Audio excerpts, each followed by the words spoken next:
бала али төрөлө элек. Төрөлө элек баланын тагдыры билинип атат да. Ал төрөлө турган уулдар 100% тукумсуз болот. Эрозия боюнча тоже жакшы суроо экен. Жакшы суроо берипсиздер. Сен неге мынтип жүрөсүң? Причина сенин жолдошуңда. Бул без эко болбойт. Салам достор. Бүгүн мен гинеколог Айнура Сулайманова эжеге келдим. Азыр ошол айымдарга тиешелүү болгон суроолорго жооп алабыз, буюрса. Достор, жана айткандай эле мен бүгүн Айнура эжеден интервью алганы келдим.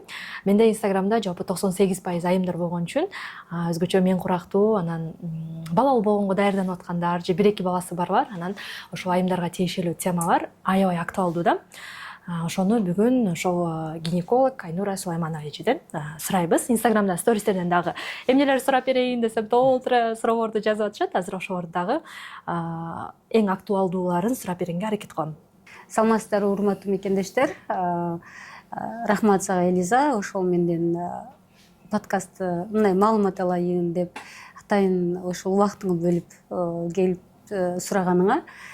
Ушул биздин подкастыбыз или жөнөкөй ушундай баарлашуубуз биздин көрөрмандарга болушунча пайдалуу болушу үчүн аракет кылып, жакшы маек бергенге аракет кылып көрөйүн. Сизге рахмат, Айнура эже. Биз саат азыр 9:30 болду. Айтып кой, кечки 9:30.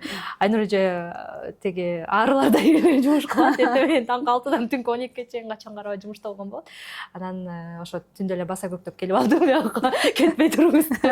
Ошого колдоп, лайк басып, катталып, башкаларга дагы жөнөтүп коюңуздар. Анан ушундай гинекологический кандайдыр бир маселелер болуп аткан болсо, кайрылсаңыздар болот. Москва шаарында, станция Алексеевскаяда, проспект Мира 89, 89, Да, 89 тарихи. Проспект Мира десе, проспект Мира станциясы деп ойлоп. Деп станция, мындай жөнөкөй айтканда, ошол метросу деп, проспект Мирада деп ойлоп алышат да. Ал биздин мындайча айтканда көчө, проспект Мира көчөсү, Алексеевская, метро Алексеевская. Анда мен убакыт созбой сизге даярдап келген суроолорумду бере берейин. Биринчи эле суроо, Айнура эже, кош бойлуулукка кандай даярданыш керек? Эмнелерди кылыш керек? Кандай анализдерди тапшырыш керек? Бул жакшы суроо экен, потому что кош бойлуу болуп алгандан кийин, анан биз обследование текшерүүдөн өткөргөнүбүздөн кийин көптөгөн оорулар чыгып калат. Анан кээде кош бойлуулукту токтотууга туура келип калат. Анан ошо уже кош бойлуу болуп алып, кийин деп отурбастан биринчи толук текшерүүдөн өткөрүп туруп планировать эткен эң туура болот. Кандай текшерүүлөрдөн өтүү керек? Эң эле жөнөкөй, биринчиси кандын жалпы анализи жана заранын жалпы анализи. Бул эң жөнөкөй. Андан сырткары жугуштуу оорулар, гепатит Б, С, сифилис, Кудай сактасын, ВИЧ, СПИД оорулары жокпу? Андан жыныстык жактан дагы анализ алыныш керек. Бул анализдердин бардыгы жолдошу жана жубайынан одновременно алынышы керек. Кандын группасын жана риск факторун дагы обязательно тактоо керек. Эгер кан бирөөсүнүкү риск фактору положительный, бирөөсүнүкү отрицательный боло турган болсо, анда риск конфликт жаралышы мүмкүн эне менен баланын түйүлдүктүн ортосунда. Мындай учурда ар 4 неделяда текшерип туруу керек да. Титр пайда болбоду деп. Эгер текшербесе эмне болот? Текшербесе, эгер титр пайда боло турган болсо, ал выкидышке алып келиши мүмкүн. Белгисиз эле боюнан бат-бат түшө берген биздин жаш пациенткалар бар, алар аны билбеши мүмкүн да. Еще эгер бойдон түшө турган болсо, андан кийин укол жасалышы керек. Өзүнүн иммуноглобулин жасалат, чтобы кийинки беременностторго терс таасирин тийгизбеши үчүн да. Жугуштуу оорулар жокпу, жыныстык жол аркылуу жугуучу жыныстык оорулар жокпу, аны текшерүү керек. Кан коюлуп кеткен эмеспи? Ошондойго кандай десем, жөндөмдүүлүк жокпу организмде, аларды текшерүү керек. Деги эле өзүнүн атайын чекаптары болот, ошолордон өтүп, анан осознанно ошол нерсеге мен даярмын дегенде кош бойлуулукту пландоо туура болот. Сиздердин клиникада негизи ошол анализдер тапшырса болот, Ооба, биздин клиникадан тапшырса болот. Анан дагы эле жаңы эле бир суроо пайда болду. Сиз айтып койбадыңызбы, ошол канды негизи анализ тапшырып, кандын группасын, риск факторду билип алган жакшы деп. Менде Инстаграмда дайректке көп кыздар жазып калат. Мен тесттен 2 сызык көрдүм. УЗИге барайын десем, апам урушуп атат, кайненем урушуп атат, ай барбай тур. чоңойсун бала УЗИге барсаң багаң түшүп калат деп атышат. Мына эки сызыкты көрдү тесттен. Качан барыш керек УЗИге?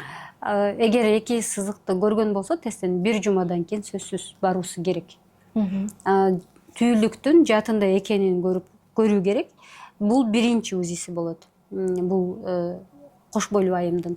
Андан кийин мен адатта 2 жумадан кийин чакырам УЗИге. Анда буюрса түйүлдүктүн жүрөгү сокконун угалы деймин. Жүрөгү сокконун угабыз, болду. Ошол бойдон 12 жумалыкта сөзсүз келүүсү керек.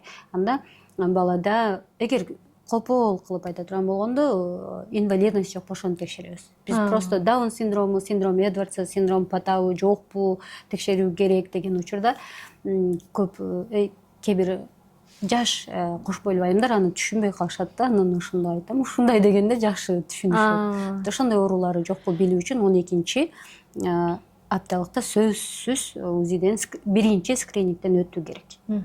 Негизи ошол жанагы эле синдром Дауна, сиз айтып аткан синдромдорду биздин уруктуктун андай жок, эч нерсе болбойт деп эле ошол сыяктуу мындай кайдыгер карап койгондор да болот экен да.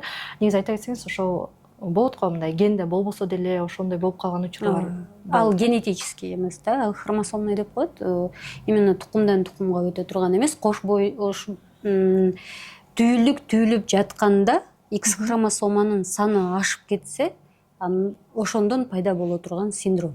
Азыр жаштарымда осознанный болуп калбадыбы? Мындай 1-2 жыл айын төрөйт элем турмушка чыккандан кийин, анан спираль салдыргандан коркуп атам. Ошо төрөйгөнгө чейин кантип сактанса болот деп бар да. Пока биринчисин төрөй элек учурдагы айымдарга анын методдору бар. Спираль салса болот аларга деле, бирок спираль салганда инфекция өтүп кетет жаатынын ичине түздөн түз деп мен көп учурда бул методду сунуштабайм.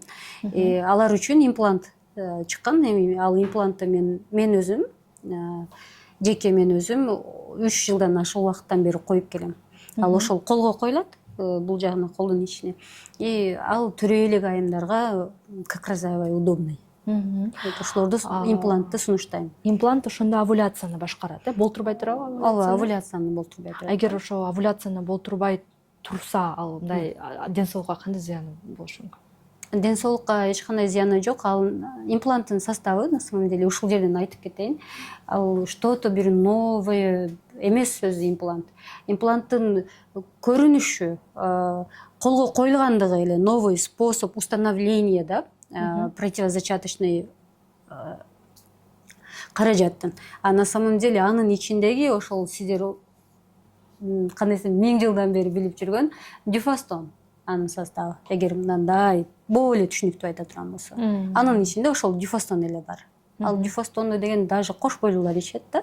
Андыктан бул такыр зыяндуу эмес. Зыян эмес. Жанагы спираль салып семирип кетип, толуп кетип ушул сыяктуу учурлар болот го. Имплантта кандай? Жок, даже спиральдан толбойт өзү. Аны ошондой айтышат, мен спираль салып толуп кеттим, анан же аябай арыктап кеттим дешет. Андан эмес.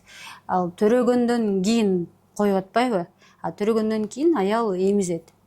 Негизинен ошол төрөгөндөн кийинки учурда эмизип аткан учурунда бүт өзүндөгү бардык нерсени балага берип, эмизип бүткөндөн кийин ушунчалык курсагы ачып, айым өзү билбеген абалда көп тамактанат, ошонун айынан толот.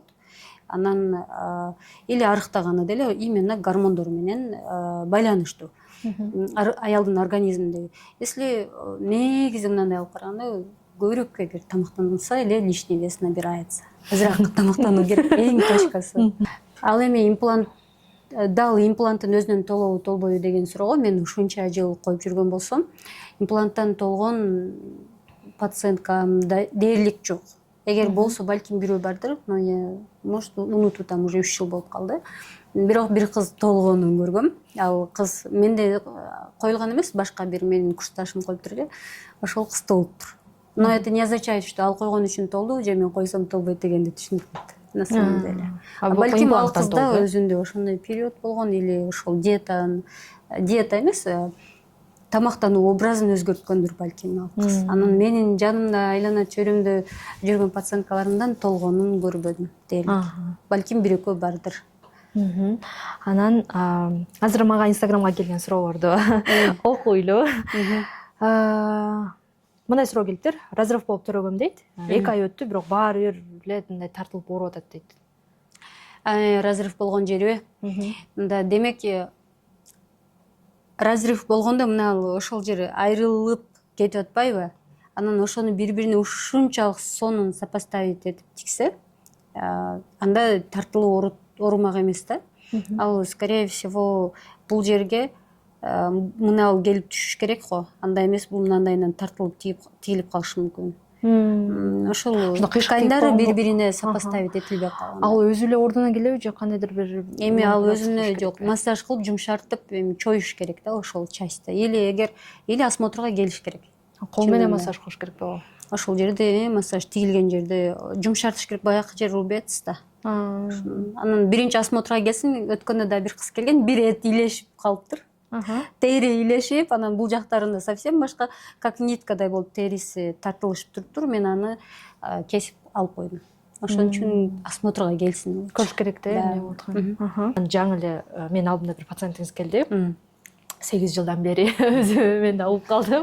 Барбаган жерим көрүнбөгөн, эшигим калбады дейт. Анан Айнур эжеге келүүгө 1 айда ошпой эле болуп калыптыр да. Анан мен үчүн деле бул бир жомоктой эле угулдучу. Эми 8 жыл адам жүрсө, ар жерде 1 айда эле бойдо болуп калса, анан эмне кылып атасың деп алышам деп алып ошону айтсаңыз Айнур эже, кантип болуп атат, эмне кылып атасыз? Билбейм, ошону Сыйгырды чыгырып атасызбы? кээде өзүм да күлүп калам, кыздар келип эле, анан мен силерге баягындай чудо препарат эмес эле баардыгыны жана кумурскадай ар бир деталин карап отуруп, анан кийин кош бойлуулукка жеткирем да дейм. А силер келсеңер эле мага бир келсеңер эле болуп калат эмес. Ушул нерсе баардыгы силердин токтобой мен айткандай аткарганыңарда УЗИге келген, анализдер тапшырган, ушундай нерселер да. Анан менин да тынбай ошонун үстүнөн иштеп,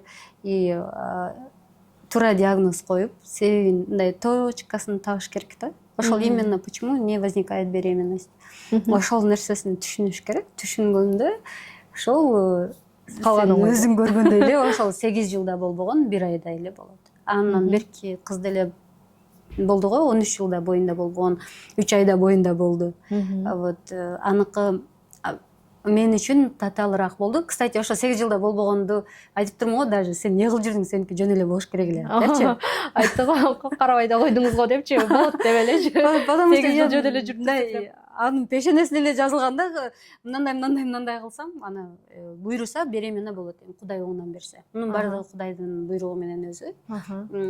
Ну, мындай киргенде мен уже диагнозун билем да, как бы. Мындай канча дароо бассаңыз деле болбой калган учур бар болобу? Болот, андай деле. Анан вот мына 13 жылда болбой, неге 3 айда эле болду да. Ошол жөнүндө да айтайын да. Же ал суроого кайрылабызбы? Жок, айта бериңиз. Ошонун эжеси мага жазды. Ал биздин өзүнүн айылдашыбыз го.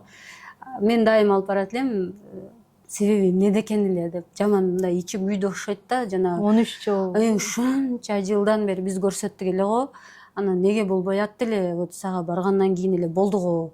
Ушул себеп неге экен эле ушул деп аябай эме болду окшойт.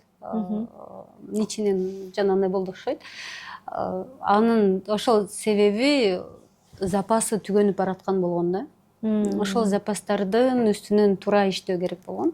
Ошол запастар эгер көп болгондо, балким берки кыздыкындай ал деле 1 айда эле болмок да. Ну, еще өзү сложный болгон, запасы азайып баштаган кыздарда башкаруу кыйыныраак болот, ошон үчүн 3 айда боюнда болду. Толук эмне болгондорун дагы тагыраак суроо берилсе, анан жооп берейин. Эмнесинин запасы экенин кичине түшүндүрүп. Ошол жана силер айтасыңар го, күйөөмдүн проценти мынча процент деп келесиңер го. Вот силердин деле процентиңер бар да. Ошо проценти азайып баштаган. Вот ошонусу азайып баштаган. Если прям жалпак тил менен айтканда, айта турабыз. Вот ошонусу азайып баштаган. И у вас тоже есть такой. Ал показатель. эмнеден улам азайат? Генетический. Аны биз мен даже ошол генетический анализдерге чейин текшеремин. Кээ бир анализдер 21-23 күндө чыгат. Ушундай нарушениясы бар да. Генде сбой бар. Да, ушундай.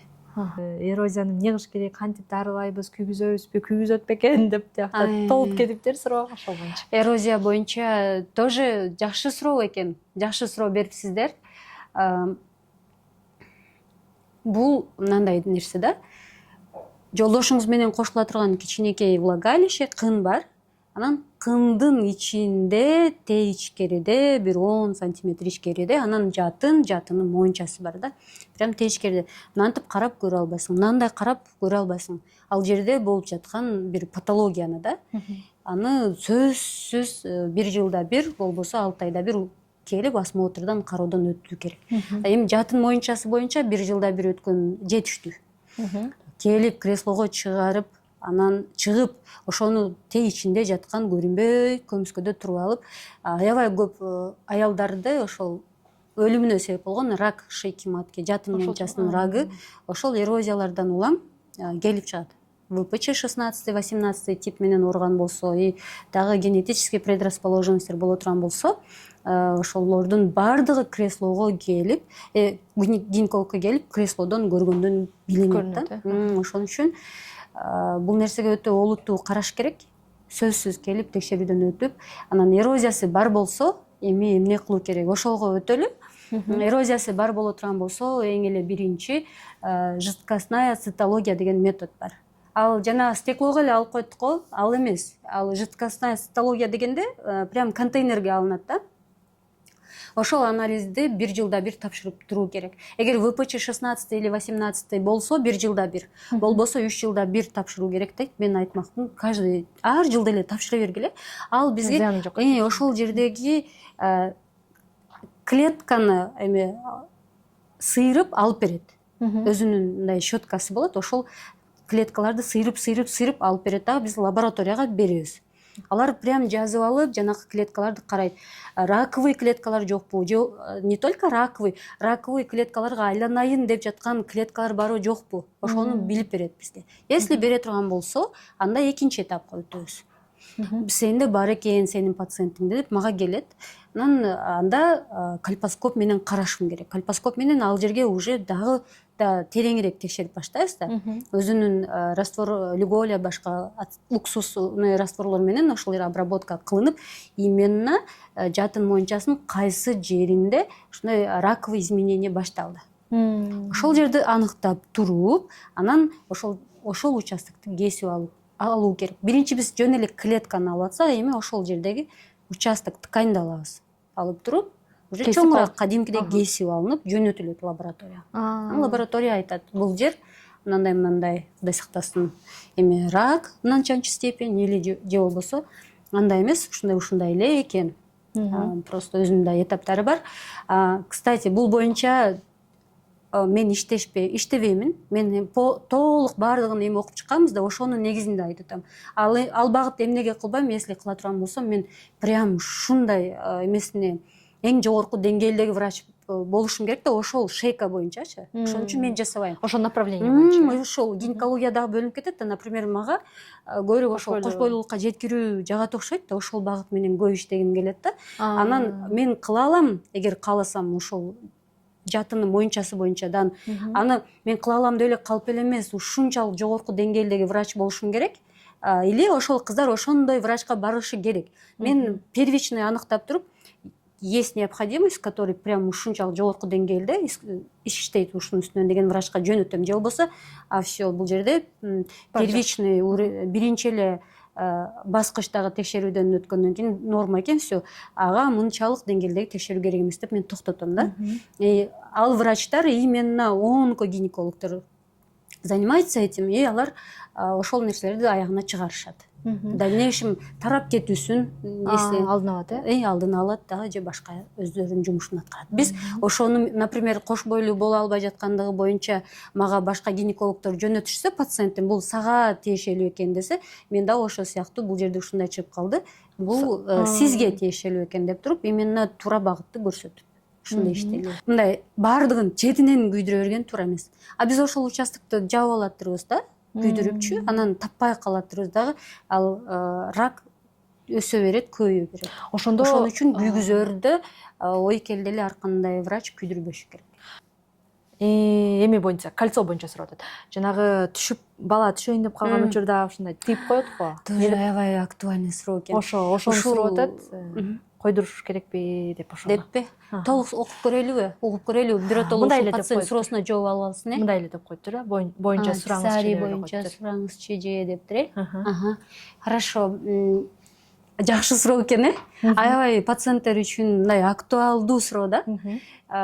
Писарий деген не бул, кольцо деген не бул деген суроолор жаралышы мүмкүн. Себеби бул нерсе өтө деле кеңири баардык эле кош бойлуулуктагы айымдарга туура келе бербесин деп тилеймин.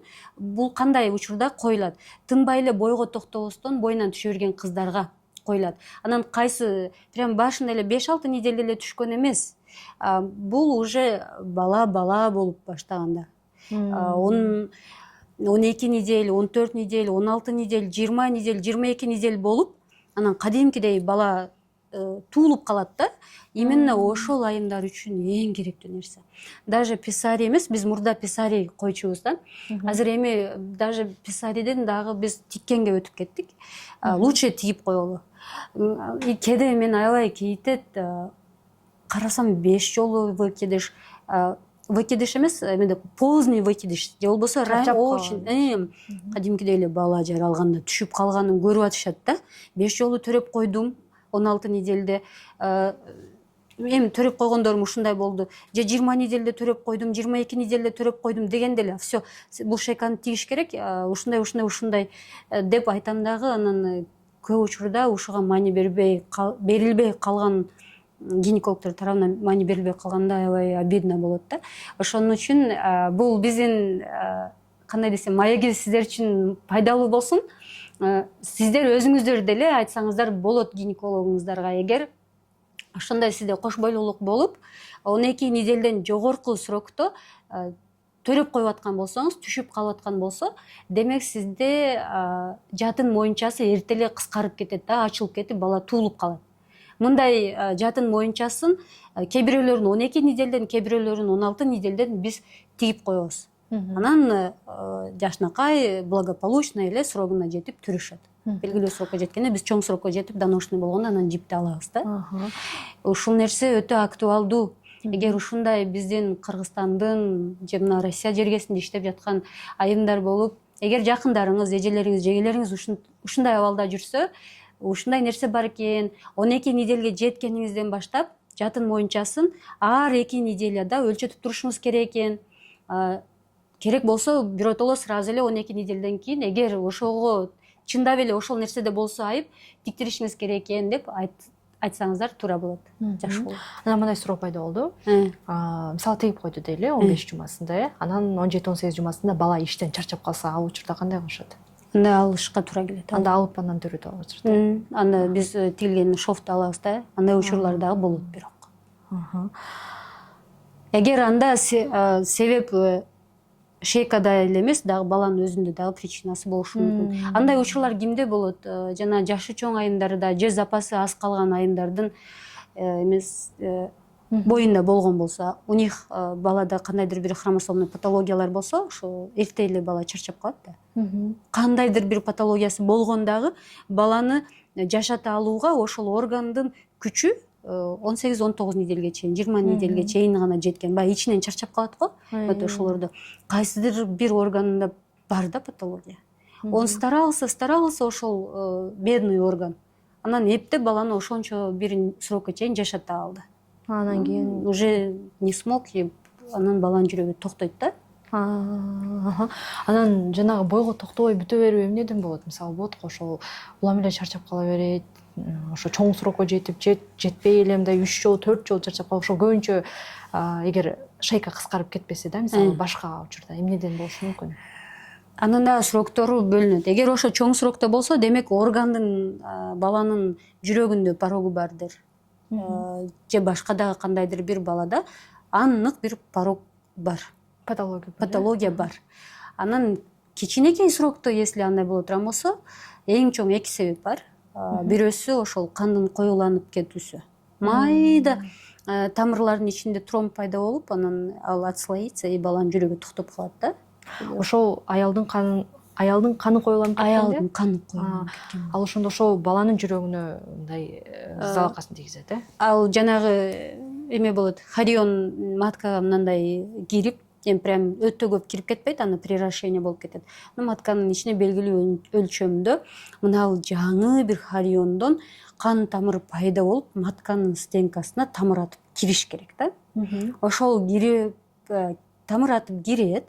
Ал настолько мелкий да. Анын именно ошол жерлерде кан коюланса, ошол мелкий сосудтардын ичинде тромбтор пайда болот да, ал ажырайт. Хорион ажырап кеткенден кийин балага кислород жетпей калгандан кийин баланын жүрөгү токтоп калат да. И анан туруп калат, эне билбеши мүмкүн, кийин акыры өзү выкидыш болот, же болбосо жүрөгү токтогонун билсе болот. Экинчи себеби ошондо? Ал эми экинчи себебинде кариотипирование жасайбыз. Ошол бала менен эми жолдошу менен аялынын генин текшеребиз. Эгер аларда хромосомаларында нарушениясы боло турган болсо, алардан түйүлгөн түйүлдүк ошо белгилүү срокко чейин гана жашай ала турган түйүлдүк болуп жаралат дагы, анан жүрөгү токтойт. Кечиресиз, андай учурда эмне кылыш керек? Мен аябай шашып эле. Туура жолун ала калайын депчи. Ошо биринчи кариотипированиеден өткөрүү керек. Анын результатына карап туруп, бывает нормальный мужской кариотип, нормальный женский кариотип деп берет да. Андай бергени менен андан дагы башка баскычтарга өтүп текшере алабыз да бизчи. Ошунчалык медицина өнүккөн да. Өзүнүн дагы да айтса өтө көп. Дагы, если сен ушуну менен маалымат бере албасаң, бизден маалыматты жашырсаң, анда бул жол менен билем дегендей, башка мен генетический анализдер бар. Ошолорду алып тактап, генетиктер менен иштеп, себебин таап чыкканыбыздан кийин ошол караздары анан ошол үй бүлөдө Кудайга шүгүр наристелер төрөлөт. Дагы бир ошондой медицинанын өнүккөндүгү боюнча айтайын. Эстеп кеттим да. Бул бирок бир аз эмерек, кандай десем, грустныйраак да. Ошол менде, оказывается, ошол 3 жыл мурун мага бир пациенткам кайрылганда, ал убакта мен эко жасаачу эмес экенмин. Карап туруп эле айткан экен, сен неге мынтип жүрөсүң? Причина сенин жолдошуңда. Бул без эко болбойт. Анан деп жөнөткөм. Кийин каяка барамын экого десе, анда мен деле эко жасабаган үчүн эме кылбап турмун да, кайсы ким шаарда жакшы жасашын билбейт экенмин деп, ошо өзүңөр сураштырып анан барыш керек го деп. Ошентип жүрүп көп эле пациенткалардан көрөмүн, эко жасаш керек болгондор бар. Только эко менен болот. Анан алар мындай эмеде калып калышат да, кому надо обратиться, билбей туруп калган абалга аларды чыгарып коюп атам да.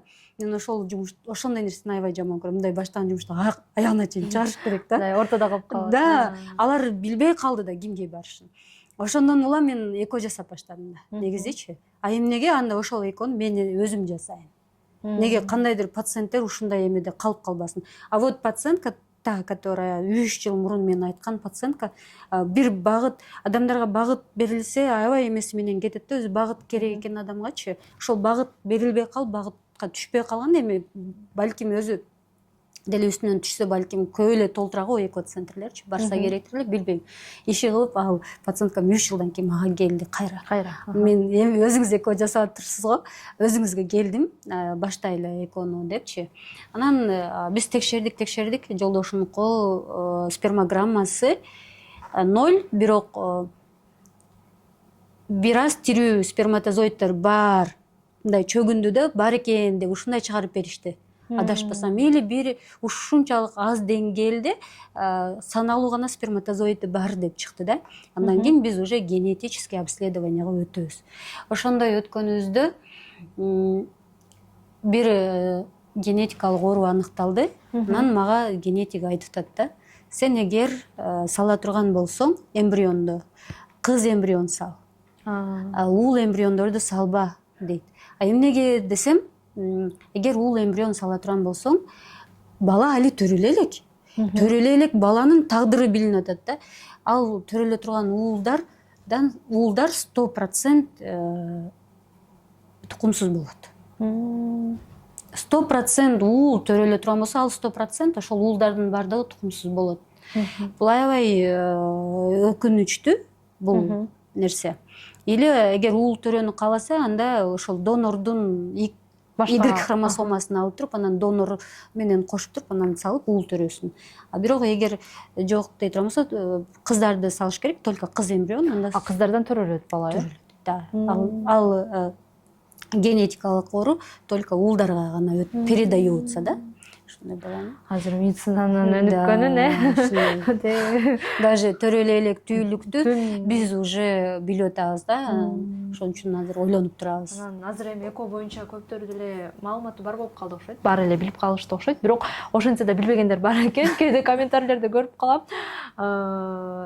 Мындай ойлойт экен да, экон дегенде башка бирөө менен жатып анан төрө алчудайчы, мындай мисалы ошол сыяктуу элестеткендер бар экен. Ошол процесс жөнүндө кичине айтып берсеңиз. Эко кандай болору жөнүндө. Анан жанагындай айтып койсоңуз, мисалы 5 кызы бар болсо, э? Анан 6-чысы вот точно бала болуш керек, бала болбосо болбойт дегендер болсо, бул бала болбосо. Вот ошолор силер ошондой үй билөлөр, кечиресиз. Мындай по закону ошондой мүмкүнчүлүк барбы, жөн эле келип, мага бала кылып бергиле дегенге? Вот ошол жери на самом деле эгер ошончо кызы бар болсо, эко менен кылып 100% уул төрөп алса болот. Анан бирок бир но деген жери бар. Закон боюнча биз полду тандаганга акыбыз жок. Даже 6-7-чиси болсо дагы полду тандаганга акыбыз жок. Биз эко менен бул уул баланы каалап атат деп уул салып бергенге биздин укугубуз жок. Закон боюнча ошондой. Обходной путьтар барбы? Жана сүйлөшө турган. Муну сураган себеби, мындай сизде деле комментарий негизи эле байкап калдым да, гинекологдордон. 3 кызым бар эле, уул төрүшүм керек, анан 4 балам бар эле, кыз төрүшүм керек деген сыяктуучу мындай. Эми бардык эне мындай кыздын дагы, баланын дагы энеси болуп көргүсү келет да. Бул нерсе, бул каалоо мындай түшүнүктүү эле да. Анан балким акчасы болсо, мисалы, неге болбосун дейм да. Андай тандоо өзү Кудайдын тандоосуна каршы чыгуу деле туура эмес деп ойлойм. Бирок, если сиз эко жасасаңыз, балким баарды жалаң уул эмбриондор жаралып калаттыр. Андыктан аракетиңизден токтобоңуз. Эко жасатыңыз. Жасатса болот. Жасатса болот. Мен өзүм деле ушундай элестетчүмүн, бул 5-6 миллион турат депчи. Мындай бир мүмкүн эмес нерсе деп элестетчүмүн. Анан сиздин видеоңуз 300 000 дейбит. Бул деген бир 2 айфондун баасы го депчи таң калып калдым да. Вот. Анан таң калып, ошо чын эле мисалы 6 кызы бар, 7-чисинде эле жана ошончо мындай страдайт эте бербей, да? Анан 300 000 аз эле. Чын эле 300 000 депчи, жөн эле видеочуда айтып койдуңузбу? Жок, ал чындап эле 300-350 000 кетет. Плюс минусу бар эми, мындай талашса. Эми 450 500 000 деле дел, бирок 500 000 такыр андайга жеткен эмес. Но бул жердеги эң айта кетчү нерсеси 3 миллионго, 4 миллионго, 5 миллионго машиналарды алып минишип атпайбы? Анан 350 000 мындай эле го. Ошол 2 айфон, аял менен күйөөсүнүн айфонунун баасы да. Ошон үчүн бойго эгер бүтпөй, жылдап бойго бүтпөй аткан болсо, только эко менен болот же болбосо ушундай эко кылыш керек эле десе, экого деген миллион акча кетет десеңиздер жаңыласыздар. Экого андай акча кетпейт. Анан экону мына сага 350 000, мына сага бала болбойт. Ар бир оказанный услугага эле төлөнөт акча. Ошол киндиктин айланасына укол салат, ошонун акчасы болот.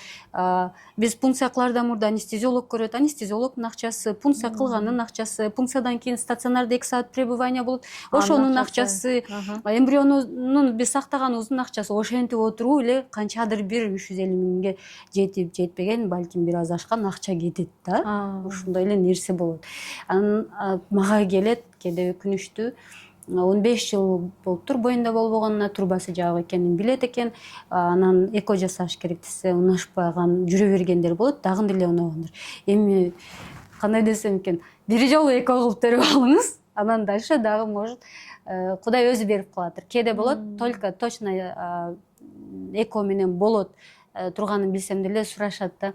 Экодон кийинкисин өзүм төрөйм десе ооба деп коем. Хотя бы ушул бир жолу бала жетен жатасын.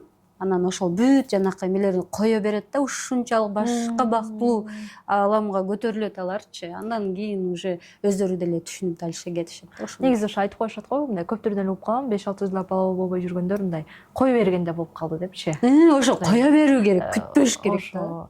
Анан бирок эми күтүп атсаң күтпөй коюш да оңой эмес да, бирок сиз айткан чынында бир бала болсо ошого алаксып Хотя бы бир бала болсун. Анан бывает, если чындап эле трубасы туго закрыта болсо, суусу толуп жатса, гной ичинде жатса, анан кийин жок мен төрөгөн аялмын же болбосо мен төрөшүм керек, өзүмдөй эле жана кичинекей обувка бутуң салсаң батпайт го, ошол сыяктуу кылып алган туура эмес да. Анан экого унабагандар аябай көп. Эко бул биздин сурообуз ошол болчу жана экодо бирөөнүкүн салып ко же эко мындай андай деп туура эмес түшүнүшөт да. Андай эмес, экодо кандай жүрөт ошол процессти азыр айтам. Анан жанагы 15 жылдап эко жасабай жүргөн, экого макулдук бербей жаткан кыздар жөнүндө айта кетейин. Анан сен мага эстетесиң. Эко кандай болору жөнүндө сүйлөп берем да. Ошол биз 5-6 жыл болгон, анан трубасынын айынан только эко кылыш керек болгон кыздар болду, пациенттер болду дейли. Аларга айтабыз ушундай экен, только эко менен кылышыбыз керек. Ошол учурда алар макулдугун бербейт. Жылдар өтөт, алардын жашы өтөт, запасы азаят. Жана процент деп маегибиздин башында айтпадык беле? Ошол запас азаят, запас түгөнөт, баякылар эптеп мен эко кылып бериңизчи деп келет да. Ошончолук деңгээлге жетпеңиздер. Пока жаш экениңиздерде сиздерден мындай организмде ошол сиздин уругуңуздар качественный экендигинде, дени сак, түйүлдүк түйүлөрүнө 100 эмес 200% гарантия бар экенинде эко жасатыш керек делген болсо эко жасатып төрөп алыңыздар. Ал кийин запасы түгөнгөндө түшүнөт да баякы кыздарчы. Анда уже качествосы түшүп кетти. Жана хромосомалардын. Алар ошол хромосомалар прям мынандай X болбойт.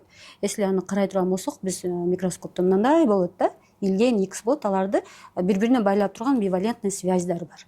Ошолор бошоңдоп кетет, запасы аз калган. Анан бошоңдоп кеткенден кийин поломанный хромосомалардан түйүлүк түйүлөт.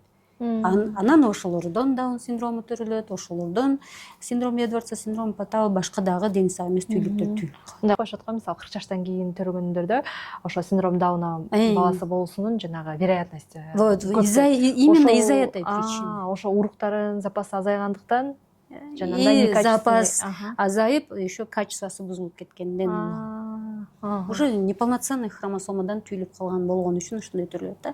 Анан баякыларды өзүнүкү менен кылайын деп аракет кыласың, же ийгиликтүү болгон ийгиликтүү эле болот, Кудайга шүгүр. Болбой калып акыры эч болбосо кош бойлуулуктун даамын сезейин, донордукун болсо дагы бизге салып бериңиз деп келишет. Хотя убагында ошолорго айтылган ушинтип эко менен жасоо керек дегенде макулдугун бербеген. Ошондуктан азыркы учурда эгер ушундай пациенткалар боло турган болсо, көрөрмандар, мындай учурда азыр жаш экениңизди колдон чыгарбастан экону өз учурунда жасаңыз. Анан экодо дагы биринчи берген суроолор ошол болот, гарантия барбы дегенчи. Гарантияны эми баланы Кудай берет да. Биз эч кимге гарантия бербейбиз. Бирок ар бир труд биздин трудда баягы кыздын кош бойлуу болуусуна мен аракет кылып атпаймынбы? Эгер ошол кызда неудачный болуп калса, ошол кыздан кем эмес мен өкүнөрүм точный. Потому что менин эмгегим болуп атпайбы? Ошол сыяктуу алар деле экодон бойна болбой калса, биз үчүн чоң стресс болот. Не только сиздерге, биздин өзүбүзгө дагы ал нерсе стресс да. Анан ошол эле учурда эко неудачный болуп калса эмне болот? 350 миң акчам күйүп калабы? 350 эле миң го. 3,5 миллион эмес го. Ашы барса акча го. Чын да, балалуу болуш керек го. Бирок азыр эми буну көрүп айтыш мүмкүн, 350 миң эле деп атасың, бул деген бирөөлөр үчүн чоң акча деген сыяктуу эми сөздөр да болушу мүмкүн. Бирок эми чын айтканда 15 жылдык өмүрдү ошол арман менен, жүрөктө бир эме өткөргүчөктү, мисалы 350 миңди 10 жылда канча сомдон 2 миң сомдон чогултса деле да, ошого мен кээде аябай кейип кетем. Анан ошол акчага күйүп калабыз да дешкенде кейим. Себеби ошол эле акчаны чайханага барышып деле, анан бирөөлөр алдап-сылдап скидка болду, андай болду, мына фирманын дарысын ала кой, иче кой деп отуруп, андай акчанын көбүн кетирип коюшат го. Күйсө күйүптүр ошол акчасы кайрадан дагы аракет кылсын заты балалуу болуп калат го. Ичиндеги алардын мен болун аябай сезем да. Сеземи ал. Хочется, чтобы они забеременели. Анан бирок андай Кудайга шүгүр, кстати, менде ошондой пациенттер азайып калды. Жалаң мындай осознанный пациенттер келип атат. Мне кажется, биздин эмелерибиз калк аябай эле развивается да. Төрөттөн кийин жыныстык катнашка эрте барса, разрыв болгон жер эме болуп кетет дейт. Ажырап кетет. Канча эрте барса да, например, эгер шовдор өзү 20 күндөн кийин бүтөт. Көп учурда эгер туура тигилген болсо, туура кан көрүлгөн болсо, шовдор 20 күндө бүтөт. Ошондон кийин кошулса, шовко разрыв болгон жерге зыян келбейт, бирок 42 күнгө чейин кошулууга тыюу салынган. Бул динде деле тыюу салынган, биз медициналык жактан дагы эме бербейбиз, разрешение бербейбиз. Себеби матка өз калыбына келелик ошондуктан. Вся инфекция кирип кетет дагы, генерализация болуп кетсе, жаатында алганга чейин жетип кетиши мүмкүн. Инфекция тарап кетет. Ошол шовко туура кан көрүлгөн болсо деп калбадымбы, ошол жерде дагы айта кетейин.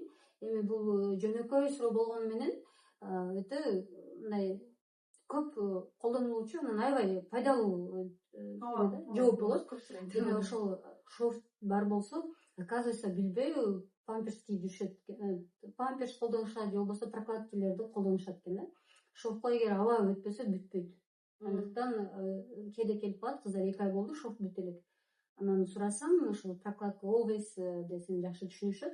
Ошондойлорду көп ошондой менен жүргөн. Если воздух өтпөсө, ал жерде аба кирбейт дагы, тигилген жер бүтпөй калат. Андыктан эгер разрыв болгон болсо, төрөгөн учуруңузда тигилген болсо, андай учурда сиз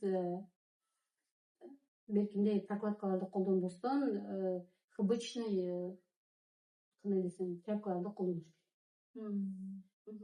Обычный тканьды колдонуу керек. Кантип кан көрүш керек дагы, Обработка жылуу суу менен жууп, биз бир аз масло чайного дерева кошконбуз деп роддомдо иштегенде айтчубуз.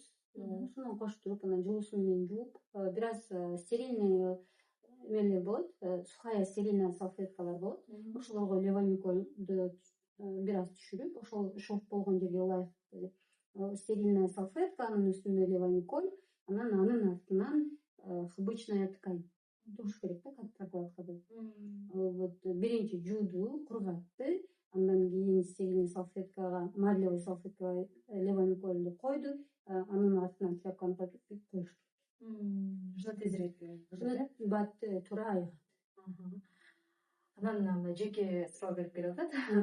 Сиз эми көтөргөнү кызык болсо керек, кайсы укту жайтып бүткөнсүз, канча жылдык тажрыйбаңыз бар? Кыргыз мамлекеттик медициналык академиясын бүтүргөнмүн. Медакадемияны Бишкекте, да? Ооба, медакадемияны Бишкектен бүткөнмүн.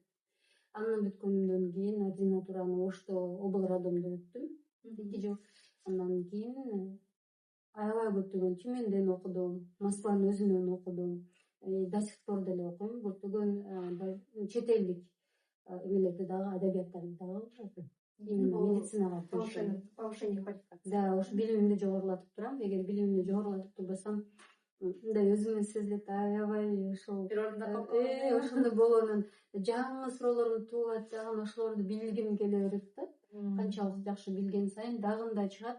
Ошолорду дагы дорабатывать эткен сайын жыйынтыктар жакшы болот. Өзүм окугум келип кетет, азыр ичимде окугум келет, аябай ушу сентябрдан окусамбы деп аябай үмүт этем. Ойлонуп атам, оффлайндагы окуйбуз, онлайнда окуйбуз да. Мунусунда оффлайн аябай окугум келип турат. Эгер ошол чечимге келсем, анда возможно, бирок окуймун, эми ишими дагы улантам да. Белгилүү сааттарда гана окуп туруп, оффлайн. Потому что ошол нерсеге мен необходимость сезип атам. Ал УЗИ боюнча болот. УЗИни дагы да жогорку, мындан дагы жогорку деңгээлге чыгаргым келип атат. Ушунчалык суу салып Ози жөнүндө сыйлап калды. Сиздин инстаграмыңызда бар Озинин Ози аппараттын баасы 11.400.000. Ошону калпко, тамашага деген сыяктуу комментарийлерди көрүп калдым. Бирок ошондо мен да көргөндө аябай таң калдым. Бир үйдүн баасыга депчи. мен ойлоп отурмун, таң калышым мүмкүн деп, анан мага мунун кымбат экенин билинбейт. Бирок мындай отуруп алып ойлонсом билинсе керек. Эми бизге мисалы жөнөкөй адамдар үчүн жөн эле бул аппарат. Биз муну байкап көрсөңүз Ошонун үчүн болсо керек да. Ушунчалык мага жардам берген үчүн мен аябай жакшы көрөм бул аппаратты. Жакшы көрөм.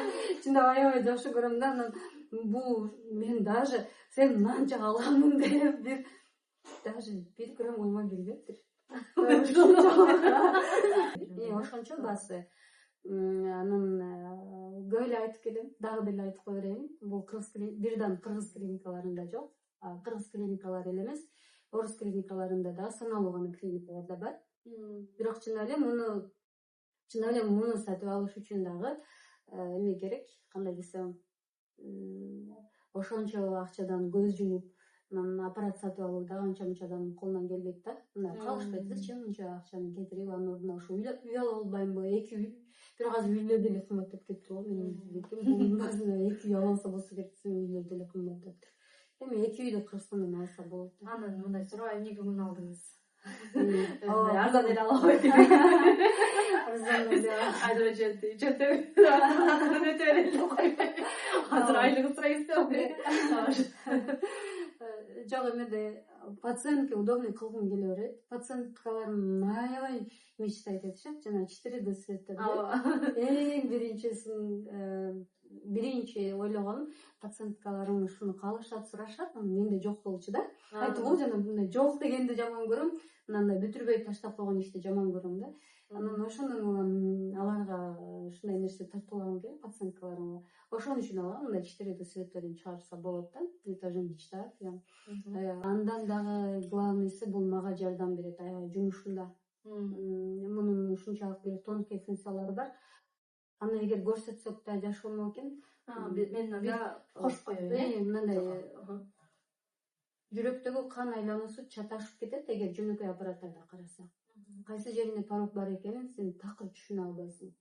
Бул жерде ар бир правый желудочектен аккан канды, левый желудочектен аккан канды өзүнүн направлениясымен бири-бири менен Айлайзинг эффект деп коет да. Мындай чатташ мындай башаламан эмес, өзүнүн каналы менен агып аткандарын, кайсы жерде кайсы пороктун кан бери карай өтүп бара жатканын көрсөтүп бере алат.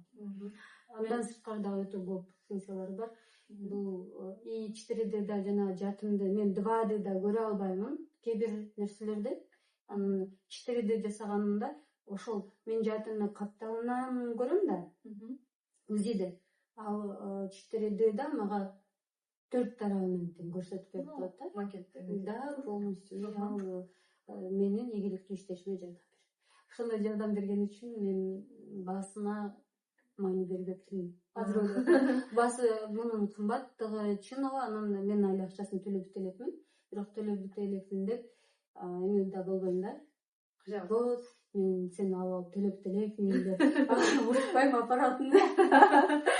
Мен Айнура эженин бүт инстаграм работаларын бардыгын көрүп, анан чын восхищаться этем да. Аябайчы, потому что 13 жылда бала болбой, жаңы эле менин көз алдымда дагы ушу 8 жыл бала болбой жүргөн айым ошолорду көрүп атам. Анан чын эле бул чоң жумуш да.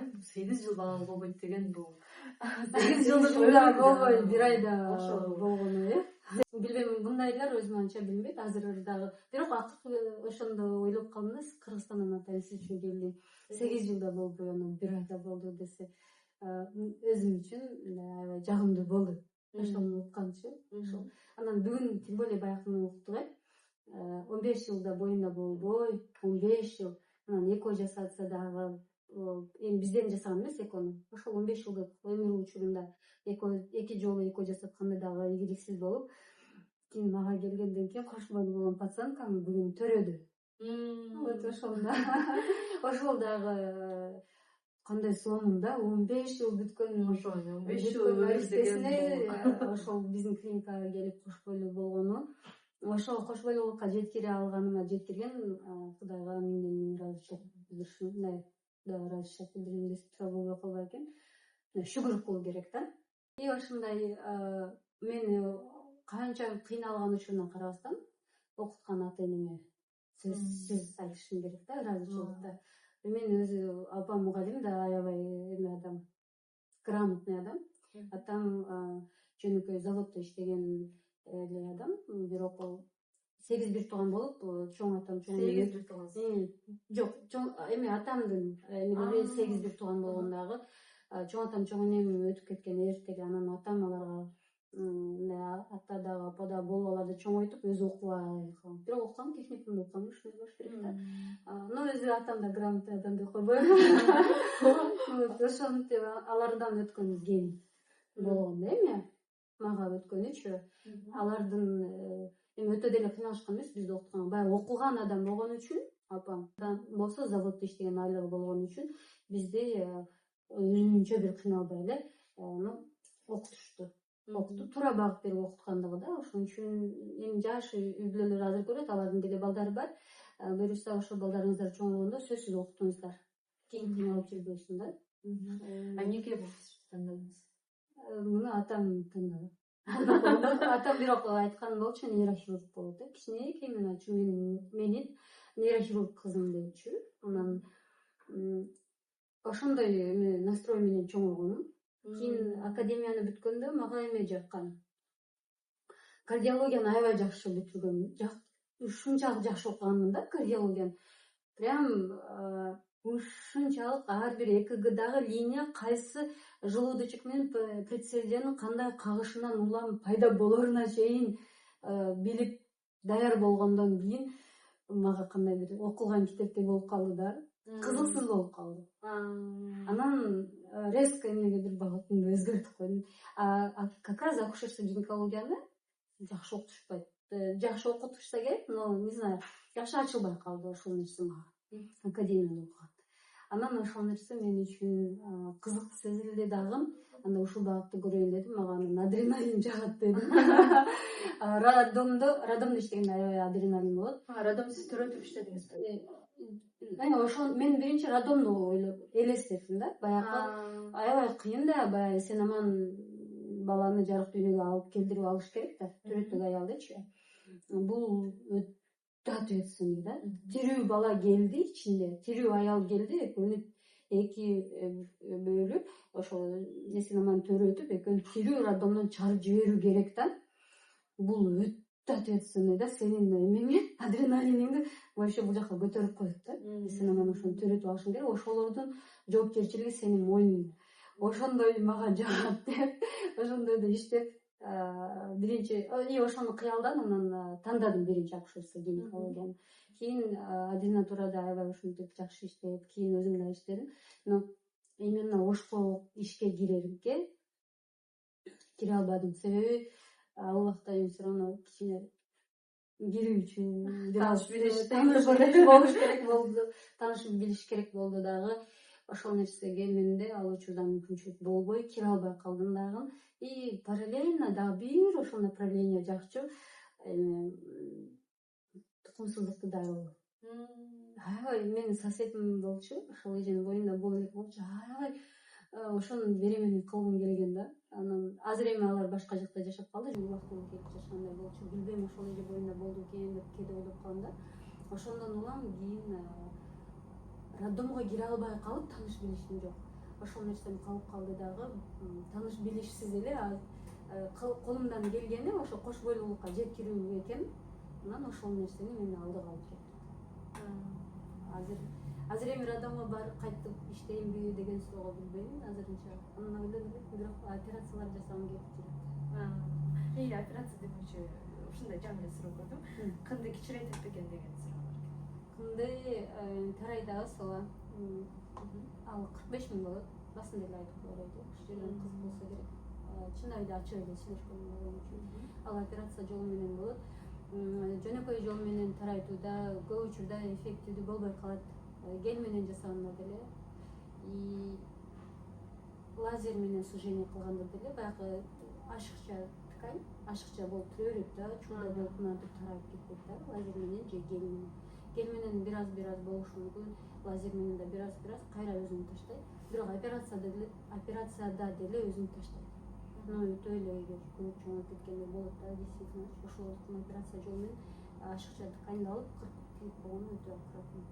Ал жасабайсыз. Ошондо половой губы да, ошону кыркып тийип коесуздарбы? Жок, кынды тарайтуу деген ал жолдош менен кошула турган жер. Лабиопластика ошол женский половой губыны коюп.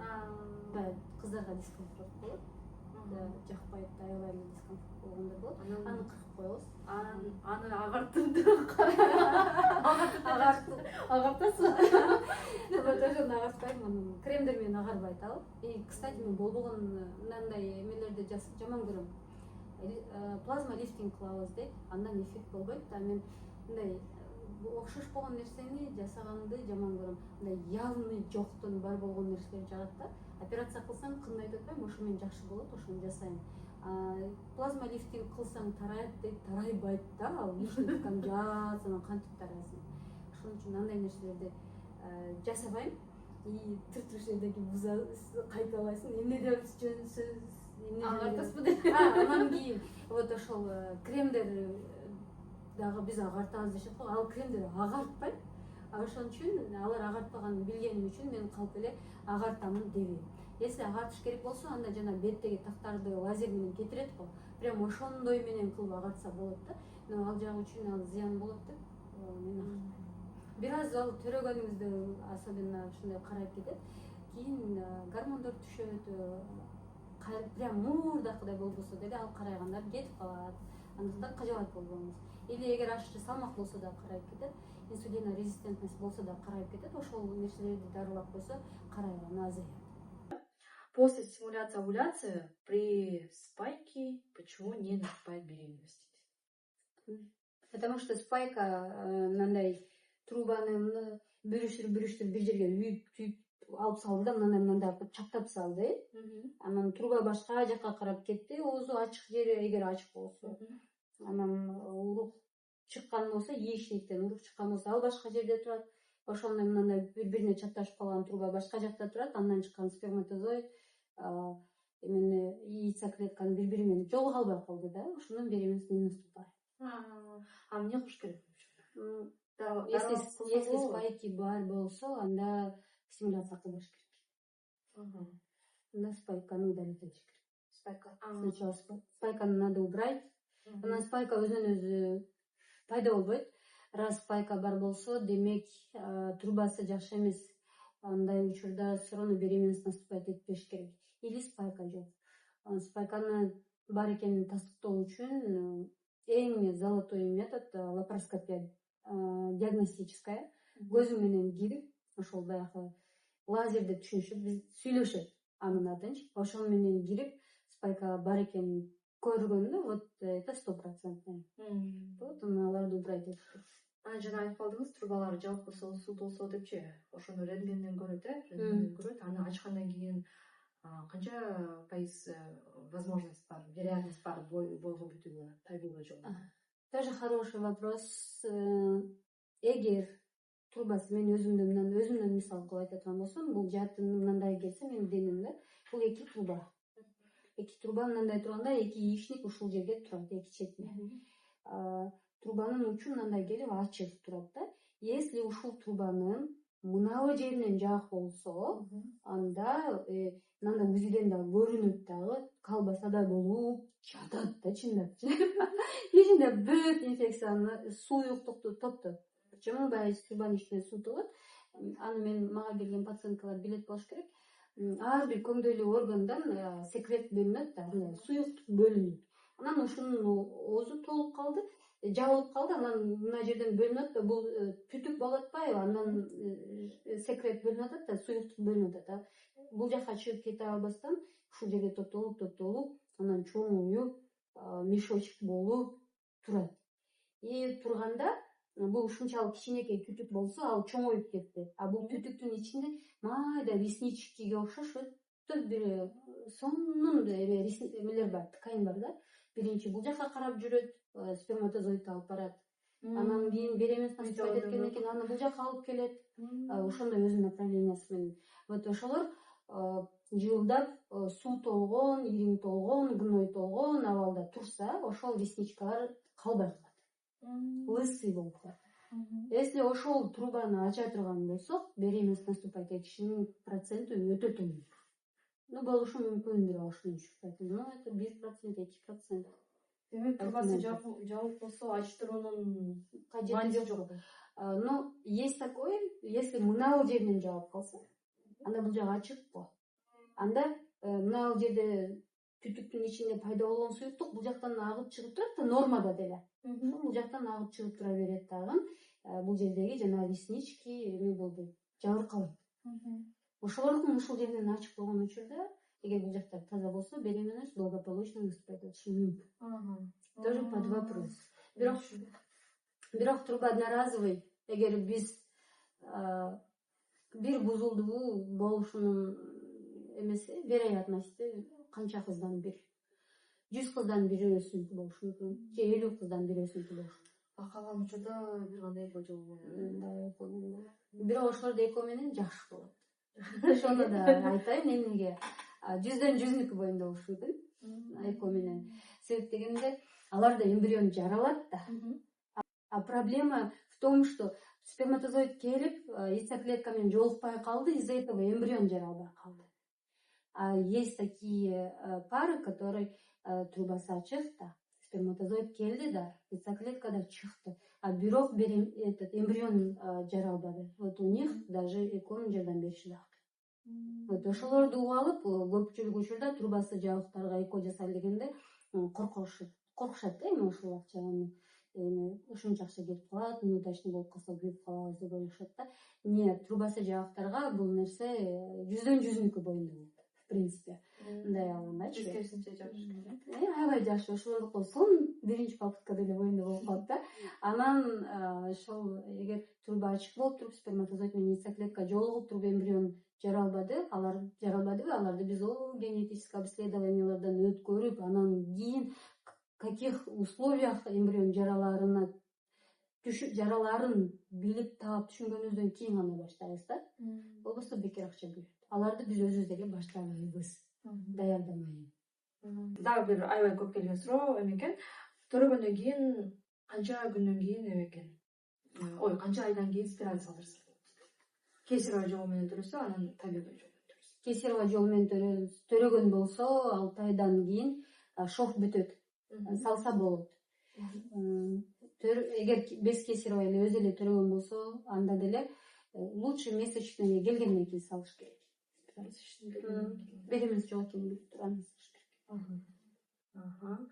Анан дагы бир суроо берип коеюн. Аборттон кийин айыз келбей калса эмне болот? Аборттон кийин айыз келбей калса или БМЗ бүтүп калган болушу мүмкүн заново, или толук түшпөй калган, или вообще түшкөн эмес. Түшпөй калып суроо беременность чоңое берген болушу мүмкүн да. Анан аборт эми балким ана имеет в виду жана вакуум аспирация кылгандан кийин месячный келбей калса. 2-3 ай келбей жатканда. Бул таблетка менен түшүрүптүрбү же кырып эмес, эми ошо вакуум менен аспирация кылыштырбы? Айтылбаган. Ошол вакуум менен сордургандан кийин келбей калса, это чуть плохо. Эмне дегенде жармашып калат, матканын ичинде спайка, снехи башталат, это беда. Анда эмне кылыш керек? Дароо кайра көрүнүп, жолдору барбы? Аны көрүш, текшерүүдөн өтүү керек да. Бирок дарыласа болот. Женский жак кычышса, бирдеме дейт эми. Жөнөкөй суроо экен. Мындай эле суроо экен. Эми кычышса келип Кычышса анда келип көрүш керек мазок тапшырыш керек да, кайсы инфекция бар экен. Бирок жөнөкөй суроо болгону менен именно башаты эң чоң проблемалардын башаты ушул болушу мүмкүн да. Агындар дарыланбай калып, анан чоң осложненияларга алып келиши мүмкүн. Андыктан келип көрүнүшү керек. Билиш керек. Бардык нерсени мындай божомол менен эмес, грамотно болуп, мактап атпайм, биздин айымдарыбыз азыр Грамотный болуп калды, да, ошондой болуп эле келип кайсы инфекция бар экенин аныктап, анан анын кайсы бактерия дарыларын таап аныктап ошого жараша толук жакшынакай болуп лечениесин алганы туура. Сиз айткандай гинекологко мисалы бир жылда бир берсе, сизде осмотр канча? 2000 рубль. Если кош бойлуулукка тиешелүү эмес болсо, кош бойлуу болуудан башка суроо болсо, бардыгы 2000. Мисалы выделение текшерткенде 2000 рубль. 2000 рубль эми Москвада бул бир маникюрдун баасы, маникюрга Маникюрдан даже арзан эми эконом мындай средний жерлерде 2000 да, маникюрчу. Анан маникюр деген ар бир жылда бир эмес, 3 жума, 4 жумада бир жолу жасатышат да. Анан гинекологко бир жылда бир. Эми мындай карап көрө турган болсок, чын эле да, ошондой ошондой бывает. Ой, приемуңар 2000 дегендер болот. Анан эмне УЗИсиде кирби 2000 болсо прием дегендер болот. Анализ ичиндеби дегендер да болот. Анан жаман комментарий жазгандар да болот, Кандай көтөрөсүз негативде?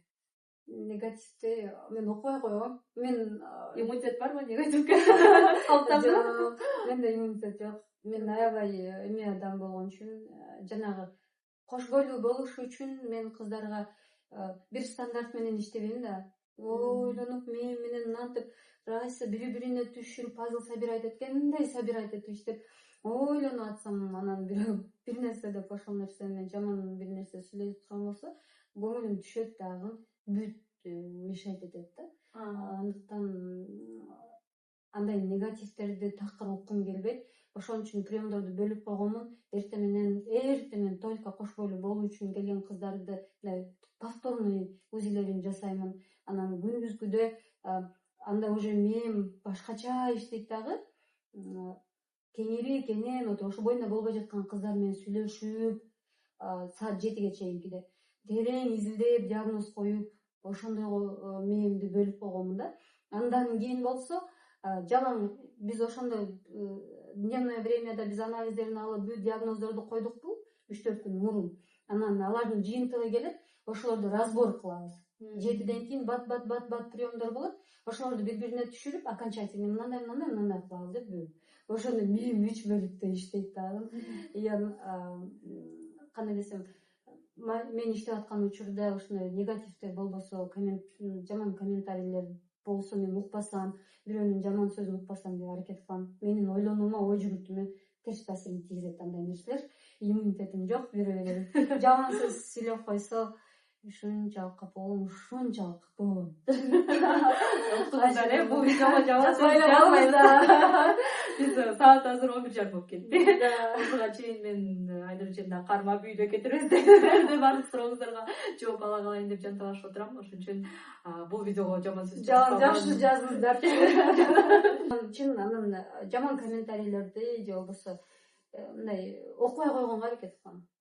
Аябай көп ушундай. Мен мындай карайм да, жакшы комментарийлер болсо окуп өзүнчө асманга чыгып кетет. Анан жаман комментарий болсо, жок, жаман комментарий мындай кандай десем, чындап ошол чындыкка дал келсе, аны аябай ошол нерсени туура кабыл аласың да. Андай нерселер редко эле болбосо, андай почти болбойт. Анан очень элементарный нерсе үчүн ушундай жаман сөздөрдү жазышат. Сиздерден бизге суроо келип, анан жооп жазылбаган болсо, просто кайра дублировать этип койсоңуздар, мен чын дили менен эле жооп берем да. Потому что мени тандап сиздер мага кайрылып атпайсыздарбы? Мен аябай жакшы көрөм, өзүм мени тандап келип атат го, ушул пациенттерчи. Анан кийин мен өзүм деле кээде ушам, неге кылбадың, мындай кылыш керек эле депчи. Анан бирок башка бирөө менин пациентимди урушса, мага аябай оор келет. Анда сиз антпеңиз, ал мени тандап келген, ал менин коногум депчи. Анан жөнөкөйүнөн пациентте такыр эмелер болбойт да. Просто ошол дарысын туура эмес ичсе ушул. Маегиңиз үчүн чоң рахмат. Аябай пайдалуу болду деп ойлойм. Буюрса бул акыркысы эмес. Дагы кылабыз, бир күнү келем деп ойлойм. Дагы көптөгөн прямой эфир кылсак да болот. Прямой эфир дагы кылабыз Инстаграмдан буюрса. Айнур эжеге дагы Инстаграмга каттап кетиңиздер. Мага дагы каттап. Көптөгөн ошол эми кээ бир суроолорго чын эле жооп ала албай калдык, себеби саат 12 болуп кетти. Ошол убакытты бөлүп бергениңиз үчүн мен аудиторияма, менин кайркоочуларыма чоң рахмат. Ишиңизге ийгилик. Буюрса дагы ушундай жаңылыктарды деле көрө берели. Сен ушинтип атайын деп ошол менен маектешкениң үчүн рахмат сага дагы.